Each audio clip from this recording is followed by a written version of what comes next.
ثاني ورا ثاني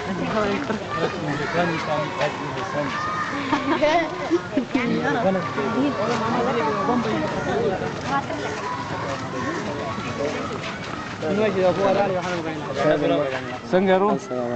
طبیعت ښه ده ټیک ټاک الیکشن روان دی په دې ملک جی بالکل ووټ به چاته ورکوئ ووټ خو به انشاءالله ډاکټر صاحب لکه خیر ډاکټر صاحب له ولې ووټ ورکوئ څه وجه ده لکه ډاکټر صاحب جی غریب سړی د خدمتګار سړی دی د منډو والا سړی د هر چا خدمت کوي د هر چا دوا سلام کوي او نر سړی دی عجز سړی دی نو بس هغه له په دې وجه باندې ورکوي قومي ووټ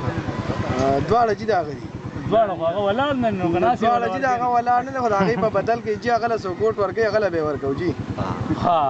جي لکه هغه چا له به یې ورکوو قومي ووټ نه مو وانګې جوړه کړې انشاءالله که خیر چې هغه ووایي د پلانکي له یې ورکوي دی ما له ووټ راکوي نو هغه له به جي ورکوو ټیک شو انشاءالله که خیر السلام علیکم څنګه وروره طبیعت ښه دی ټیک ټاک یې څنګه تاسو څنګه چې دی ورور وایي ها نو یو خو ډاکټر سره زیاتې د پاټۍ لحاظ سره هم ډېر زیات شوی دی کاغه یو طرف لګې دغه خبره دا د کلیوالي چې دا پکې لا جدا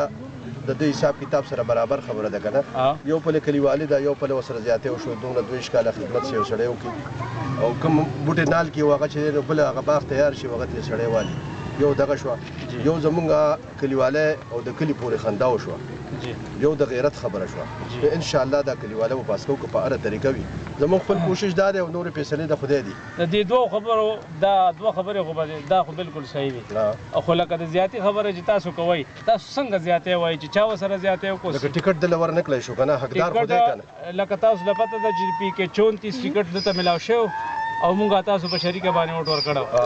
ټیک شو جی او بیا دې نه علاوه د یونین کونسل جلبې د تحصیل ممبرې دپاره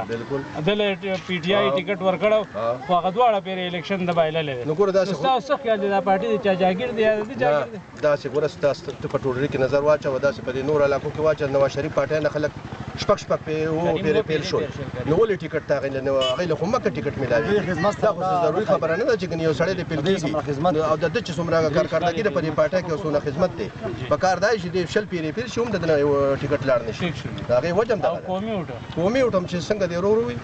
لکه ډېرو ملګرو موږ له داسې ویلي چې تاسو موږ له قومي ووټ راکړئ موږ وایو که چېرې ډاکټر له تاسو د دې په بدله کې ورکوئ نو موږ ته له درکوو یعنې میس کوئ سوچ نه دی کړی میس کوئ که نه ورکوي بدله کې بیا میس کوو دا خبره به وشي که نه انشاءالله او که خیر السلام علیکم وعلیکم السلام خیر ټیک ټاک وایي جی څنګه دا خبره تاسو واورېدې موږ وایو چې ووټ به چاته ورکړو خو موږ دا کلي ولاړ ډاکټر فضل الله خي انشاءالله ووټ به هغه ورکوو خو بل نه او قومي به هغه وخت سره فیصله کوو دا هم فیصله نه کړو چې مثال خبره هغه وخت سره فیصله کوو چې څوک په ضمیر کې ښه راځي هغه له ورکوو او ډاکټر له په دې ورکوو چې دا کلیواله دی او غریب سړی دی نور څه ورسره دغه نشته چې چا ورسره زیاتې کړی صرف دغه په دې وجه ورکوو چې کلیواله مو دی خو به نه به ورکوو انشاءالله منډې ته